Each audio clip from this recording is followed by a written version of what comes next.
Hi students, welcome to the next lecture of electronic measurements and instrumentation. Today our topic is linear variable differential transducer. We can call this linear variable differential transducer as linear variable differential transformer. That is, in the abbreviation form, this is we are calling as LVDT.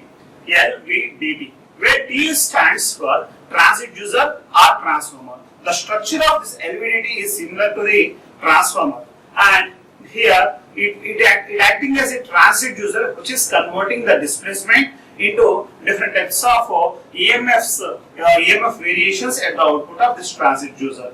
Okay, so this is the extension topic of inductive type transducers. Most of the inductive type transducers and capacitive type transducers we are using for generating different types of energies at the output of these transducers. That is, these all are the transducers are passive transducers. These all are working on the passive transducer principles, where the passive transducer principles are working under the principle of energy controlling.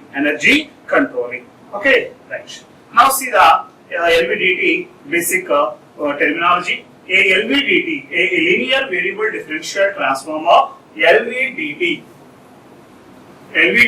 is an absolute measuring device that converts linear displacement into an electrical signal through the principle of mutual induction. So here it converting the linear displacement. It is converting the linear displacement. So the linear displacement, it should be like in this way. It may be in the up and downward directions, or maybe left and right side directions. Okay, here we are taking a conductor. The conductor may be going to upward direction and going to downward direction. That is, we are moving into upward or downward. Here, coming to that horizontal conductor behavior. So coming to here, the linear displacement of a horizontal conductor, it moves right side or it moves left side. So these are the linear displacements. These linear displacements, we are converting into different types of EMFs, which will be generating at the end of this transducer. Right. Its design and operation are relatively simple, providing extremely high resolution in a device suitable for a wide range of applications and environments. So this LVDT principle is we are using in the most of the applications which will be used for the conversion of or controlling the energy operations. Mainly these transducers we are using the energy conversion operations. Okay, so LVDT is more famous technique and it is used nowadays in a wide variety of equipments. Now coming to here. This is a basic structure. So see here, I have a picture. In this picture, we have the red color partition and blue color partition, red color partition.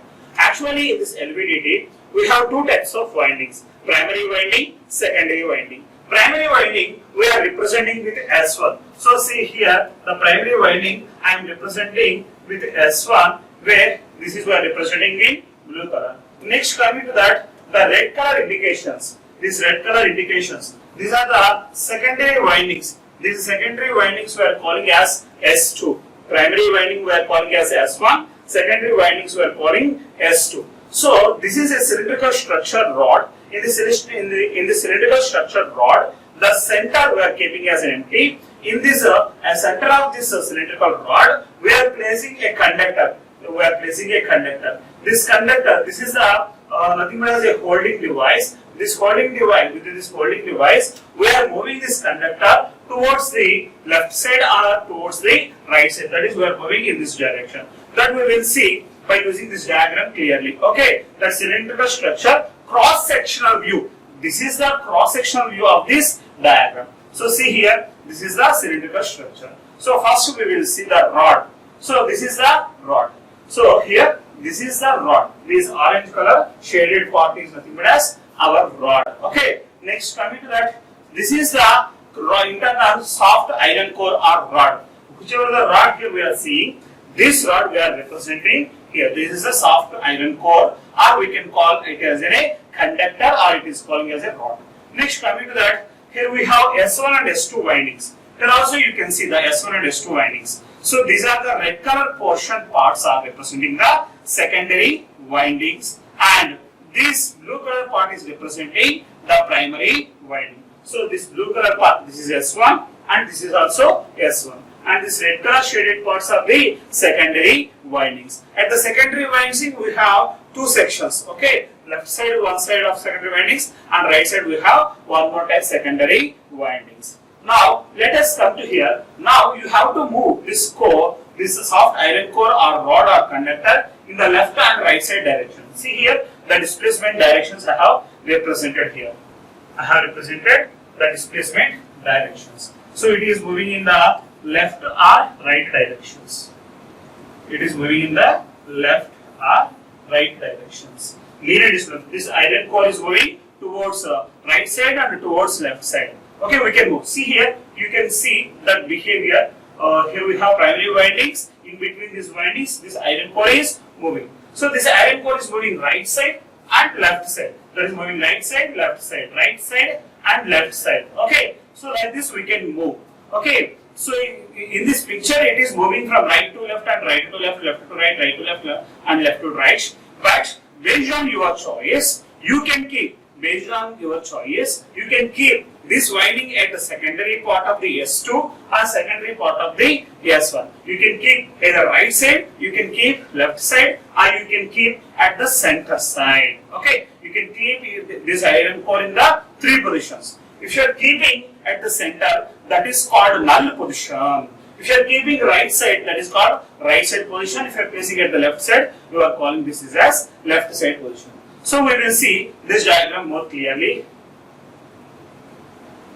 So see here, before going to that explanation, just we will see some of the basics related to LVDT. The differential transformer is a passive inductive transformer, right? So just now we have discussed that this is a passive type transducer.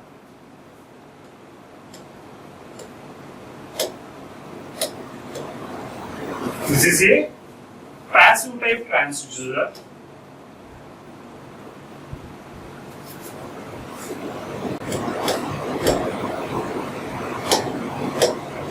This is a passive type inductive transducer. The transducer or the transformer consisting of single primary winding. That is the primary winding only. Here we have single coil and two secondary windings. That is S1 and S2. Right? Primary winding I am representing here P1. The secondary windings I am representing two secondary windings I have, that is S1 and S2.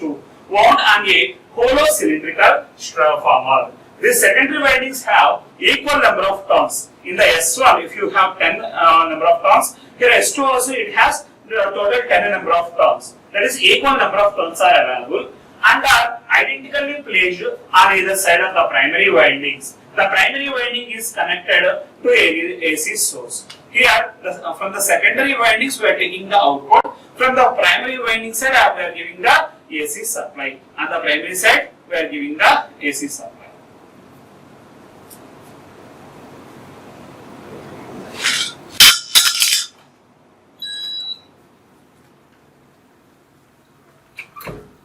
Right.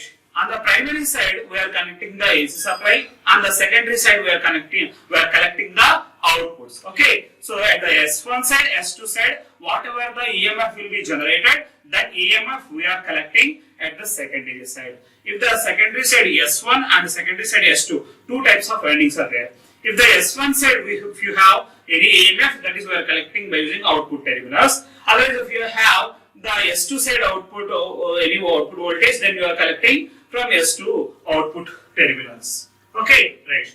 A movable short iron core. Here just now I said that we have used an iron core, that is a movable one. A movable iron core slides into the hollow former and therefore affects the magnetic coupling between the primary and the two secondary windings. So, by placing of this conductor in between S1 and S2 or P1 and P2 or in between P1 and S1 or P1 and S2, there will be a chance of creating a magnetic field in between the primary winding and the secondary winding S1, or primary winding and secondary winding S2. So this is the chance of creating some magnetic field if you are placing the core in between these two windings, in these two windings. Okay, if you are placing at the center position, the same type of magnetic flux you can see at these both junctions. In between P1S1 and in between P2S2, you can see the same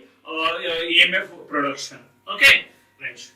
If it is left side, then you can see the high amount of voltage at S2, or if it is at the right side, you can see the most amount of voltage at S1. That is the basic concept here that we will see clearly. Right. The displacement to be measured is applied to an arm attached with the soft iron core. So this is the displacement parameter we are giving by using this soft iron core. So we are moving into the left or right side directions. When the core is in its normal position, equal voltages are induced. Just now we discussed the same voltages we are getting. The frequency of AC current is applied. Primary winding ranges from 50 Hz to 20 kHz. At the LVDT input side, we are giving AC supply with a frequency range of 50 Hz to 20 kHz. This is a very important parameter you have to remember. This is we are using for high frequency current transmission purpose. At that place, you are using this type of transducer. Based on this frequency power utilization, we are using this transducer for constructing different types of applications in the biomedical engineering. In the biomedical engineering, we have some electrical heaters which will be reduce the body pains. Okay, like nothing but as massage machine type. We have some electrical based electrical massage machines are available. In that electrical mechanical machines, we are using this principle. High frequency electric current passing inductive type coils will generate some heat in the body tissues. So that type of tissues maybe reduce the pain of the human body. Okay. So without using the medicines, we can reduce by using high frequency electric currents. We can reduce the pains of the patient or human body. Now coming to here, the same structure, the cylindrical structure I am representing here. The same cylindrical structure previously we have seen in the horizontal direction. Now I am representing in the vertical direction. So see here, this is the primary winding part.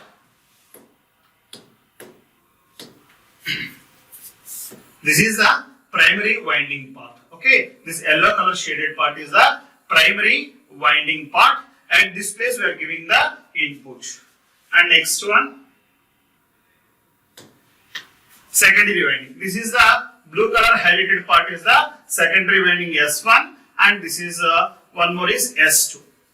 Okay, we are collecting the net voltage at the place of E0, at the place of E0, where E0 is equal to E1 minus E2 or E2 minus E1. We can take the difference between these two windings voltages. Okay, so this is the primary winding, these two are the secondary windings, and this is the core. The same structure we are representing here: primary winding, secondary winding S1 and S2. Whatever the EMF or energy is generating at S1, we are calling it as a ES1. And at the secondary winding, at the secondary S2 part, whatever the voltage is generating, that is we are representing as ES2. ES1 and ES2, two parameters are available, and this is the basic circuit of an LVDT. With these diagrams you can see. Here I have represented this LVDT with a 3-position structure. When the middle internal soft iron core or rod will be center of this transducer, or at left side or at right side. That is 3 positions. One is center position, second one is left side position, and third one is right side position. Center, if it is in the center, then we are representing the core at 0, that is null part. So core at B and core at A. So these are the 3 cases of this rod behavior. Now coming to here, we will see.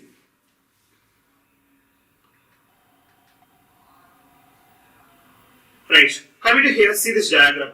When the core is exactly at the center, at core at O position, at this what happens? So see here, the output voltage of the secondary winding S1 and ES1 ES1 and the secondary winding at S2 is equal to ES2. Just now we have seen the secondary winding connected for differential output, then ES1 is equal to ES2. So whenever this at the center position we have placed, then whatever the voltage is generating at the secondary winding S1 and S2 both are same. That is we are representing with the condition of ES1 and ES2. ES1 and ES2. ES1 and ES2. Next. Then the output voltage of the transducer is difference of the two voltages. The output voltage E0 is 0 at the null position. Whenever it is in the null position, then E0 is equal to the final voltage E0 is equal to ES1 minus ES2. Here we said that ES1 is equal to ES2. Then both voltages are same. Then we don't have, at that time, we don't have any output voltages. That is, the ES1 is equal to ES2, that is equal to both are same. Then finally E0 is equal to 0. We can write E0 is equal to ES1 minus ES2. So this is a output voltage expression. Next, next case, the core position at A. The core position at A. Now what happened? So the core position at A, that means whatever the winding is there in this side, that voltage is going to be considered, and opposite side we have no voltages. Now the core is moved at the left side of the null position. More flex links with windings S1 and less windings with S2. S1 side we have more number of windings and iron core is also available. At S2 side nothing is available. Hence output voltage ES1 of the secondary winding, S1 is greater than ES2. So I said that this side we have S1, this side we have S2. The voltage which is generating this side is ES1 and this side is ES2. ES1 and ES2 both are there. ES1, ES2 is there. So at the now core is there at the S1 secondary part, S1 secondary winding. So now the ES1 is higher value and ES2 is lesser value. Right. The magnetic of the output voltage of the secondary winding is ES1 minus ES2. In the face of ES1, the output voltage of secondary winding S1 is higher. That is a very important one. Next, coming to that, the third position at core at B. Now, the ES2, here now, the secondary winding ES2 value is a greater one and ES1 value is lesser one. This is a higher amount of voltage will be available. That is at the secondary winding S2 part. Right. Similarly, if the core is moved at the right side of the null position, the flux linking with the S2 becomes greater than the linking voltage with S1. This results ES2 become larger than ES1. The output voltage in this case E0 is equal to ES2 minus ES1. So the equation is going to be changed. That is ES2 minus ES1 in this phase with ES2. Okay, so here totally we have three equations. First one is E0 is equal to ES1 minus ES2 and the value of this one is 0. And second one, E0 is equal to ES1 minus ES2 when ES1 is greater one. And E0 is equal to ES2 is equal to ES1 when ES2, secondary winding voltage at the secondary winding part S2 is higher. And these are the three positions. This is a position O and this is a position A and this is a position B. So totally three cases we have now discussed. The amount of voltage change in the secondary winding is proportional to the amount of the movement of the core. So the output voltage which is generating, that is equal to the movement of the soft iron core.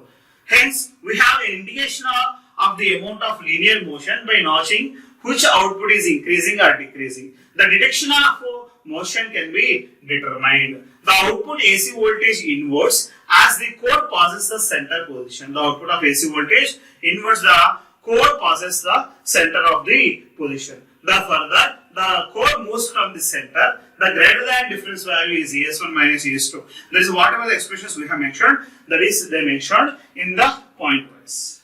Now coming to here, so what happening the output voltage at the graphically we are representing here. So first one, see here at the position A we are getting high amount of value at the A part. So this is the ES1. At the center position we are getting 0. At the B position we are getting high amount value in the positive direction. So the positive voltage we are generating at the core position at B. We are getting lesser amount of voltage at the core position A. This is center position, we don't have any voltage values. Why? Because ES1 minus ES2. The differences between two secondary windings are 0. Okay, see here. So when the core position at A, the phase shift of this core is 0, and at the core position at B, the phase shift of this energy voltage is 180 degrees. This is 180 degrees with representative to the core position A.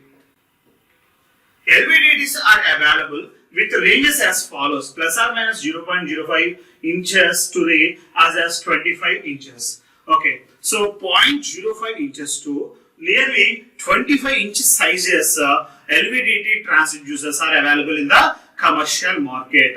Based on your requirement, you can bring whatever the LVDT you require. Okay, so these are the basic structures are available in the LVDT and are sensitive enough to be used in the measured displacement well below 0.001 inches. So very less sized LVDTs are not used in the field because of their sensitivity is very low. They can be obtained for the operation at the temperature as low as minus 265 degrees centigrade to 600 degrees centigrade. At this temperature ranges, the machine is going to be work very perfectly.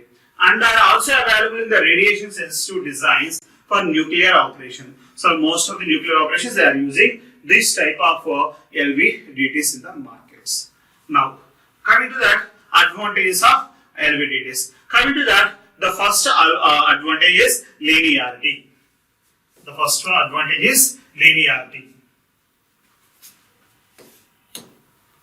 So the first advantage is linearity. The output voltage of a transducer is practically linear for displacement up to 5 mm linearity of 0.05% is available commercial LVDTs. So commercial which, so it is nearly available up to 5 mm distance. Infinite resolution. The second parameter is infinite resolution. The change in the output voltage is stepless. The effective resolution depends more than the test equipment other than the transducer. So the output voltage is exactly, we will get a full clarified signal, that is we are getting with a very high resolution with good accuracy.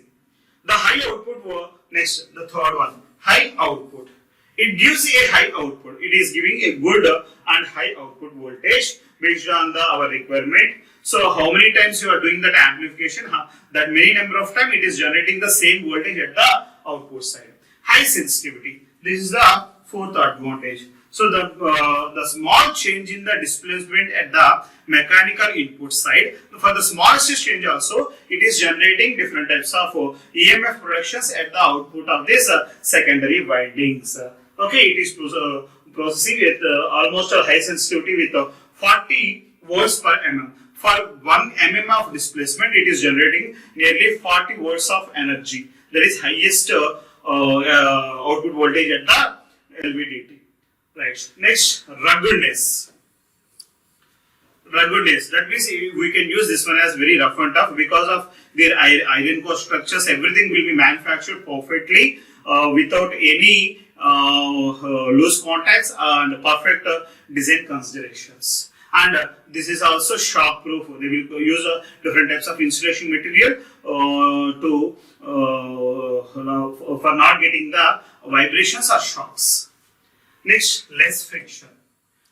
There are no sliding contacts. Other different types of contacts are not available. This complete machine is fitted. There is no these problems, less frictions or hysteresis losses, very less hysteresis loss, and it consumes very less power. It consumes very less amount of power consumption.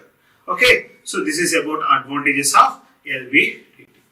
And coming to the last parameter, disadvantages of LVDT. Large displacements are required for approvable differential output. Here we have two outputs, that is called differential output. Here the two differential outputs for getting either left side or right side, we need large displacements. So that is one of the problem. They are sensitive to stray magnetic fields. So they are very sensitive for the stray magnetic fields. So whatever the magnetic field we are generating, not only that, some stray magnetic fields also generating here.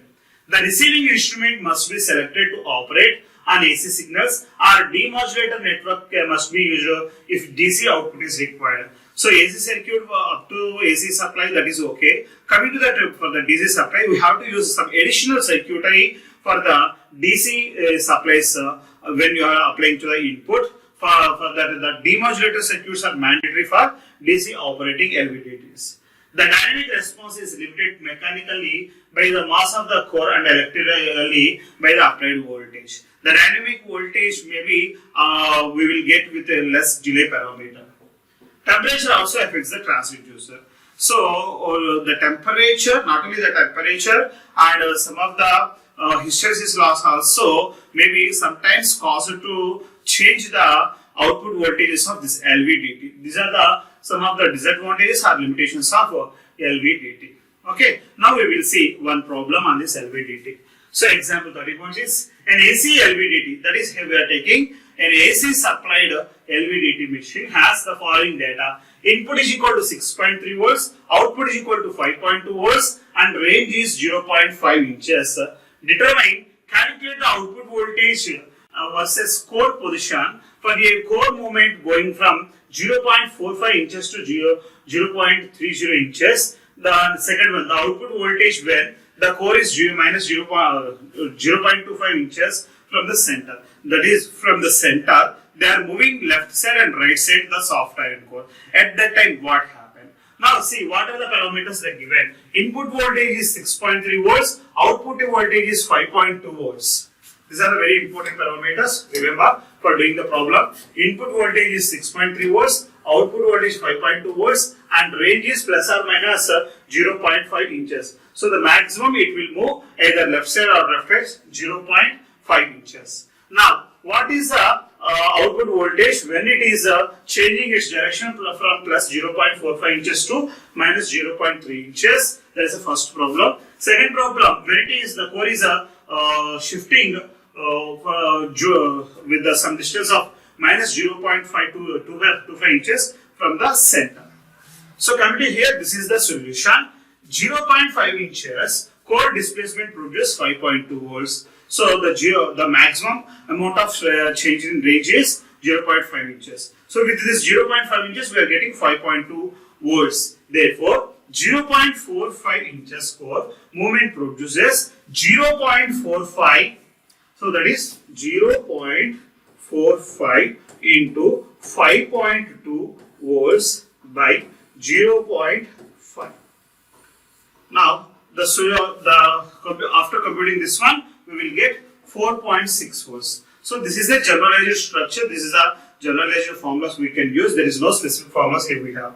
Right. Similarly, if it is moving to minus 0.3 inches, then what is the output voltage? Here you are moving to the minus 0.3 inches, which is opposite direction of the previous case. Now minus 0.3 by minus 0.3 into minus 5.2 volts. That is, when you are moving in the opposite direction, that is the negative part we are representing. At that time we are getting negative voltages. Then the range is also negative range. So you have to keep all minuses. Okay. Then finally you will get minus 3.12 volts. So when you are moving towards minus 0.3 inches. Now at the last one. So finally we are moving from the center positions to minus 0.25 inches. So same principle we are using minus 0.25 into minus 5.2 by minus 0.5. That is the present movement parameter into the maximum amount of output voltage which is generating with a maximum range of 0.5. So we have to substitute this values and finally we will get for the second problem is minus 2.6 volts. Minus 2.6 volts. It's very simple problem. Okay, right. The problem is completed for NAC LVDT machine. Okay. With this we have completed LVDT, inductive type transducers. LVDT, inductive type transducer. So this LVDT may be a transducer or transformer. We can call on both sides. Okay. Thank you.